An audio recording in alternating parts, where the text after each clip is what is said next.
একজন MLS DS পর্যন্ত হতে পারে। আর আমার দপ্তরের আমি 400 নম্বরে লিখিত পরীক্ষা দিয়ে এই উচ্চমান সহকারী পদে ঢুকেছি আজকে 20 বছর। এই জন্যই কি আমাদের স্বাধীনতা? এই স্বাধীনতা আমরা চাই না, এই স্বাধীনতাকে আমরা ঘৃণা করি।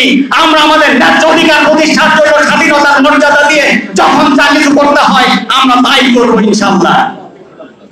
আপনারা দেখেন সচিবালয়ে একজন অফিস সহকারী 15 নম্বর গ্রেডে 0 নম্বর গ্রেড থেকে পদোন্নতিতে 5 বছরের মাথায় দেশে 10ম গ্রেডের প্রশাসনিক কর্মকর্তা করা হয়।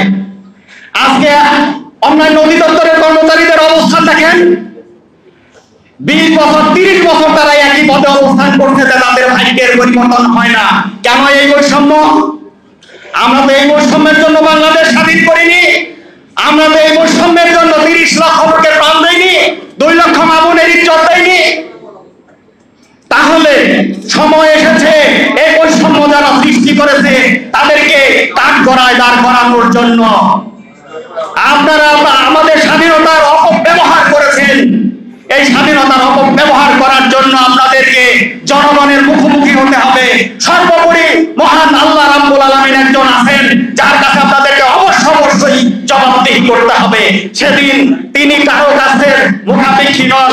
বৈষম্যমুক্ত বাংলাদেশ গঠনের অভিষ্ট লক্ষ্যে পৌঁছাতে শুরু করেছি ইনশাআল্লাহ। আপনারা দেখেছেন বিভিন্ন জায়গা থেকে দুর্নীতিবাজ উৎখাত হচ্ছে।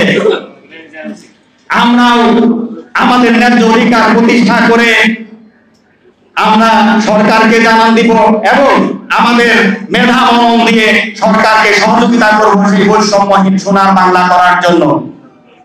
আপনারা আমাদের পাশে থাকুন, আমরা আপনাদের সাথে আছি ইনশাআল্লাহ।